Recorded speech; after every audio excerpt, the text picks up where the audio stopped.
नाज़रीन सगियूं में तरक्याती कम न थियण ख़िलाफ़ शहरीन एहतजाज कंदे बुनियादी घुर्जूं पूरियूं करण जो मुतालबो कयो आहे। इन हवाले सां रिपोर्ट करे रहियो आहे गुलाब सियाल।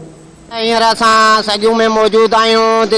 शहरनि तरफ़ां सगियूं में थींदड़ जेके तरक्याती कम आहिनि उहे मेरिट ते न थियण ख़िलाफ़ एहतजाजी मुज़ाहिरो कयो पियो वञे। वधीक तव्हां एहतजाज कंदड़नि सां ॻाल्हियूं कंदासीं त उन्हनि जो छा चवणु आहे।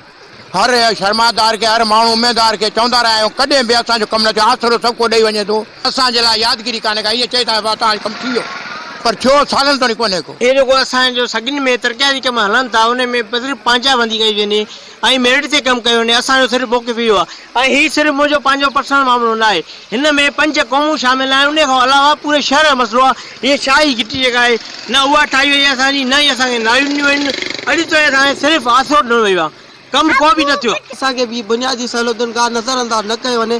बराए महिरबानी असां गुज़ारिश कयूं था MP MN खे साईं जावेद अली शागिर्द जीअं असांजो कमु कराए छॾनि त महिरबानी थींदी। केतिरियूं ई किरोड़नि जी बजट अचे थी पर पंहिंजे महिमान कमु थियो वञे थो। असांजी शाही बाज़ार जेका घिटी आहे उन ते कमु थिए ई कोन थो।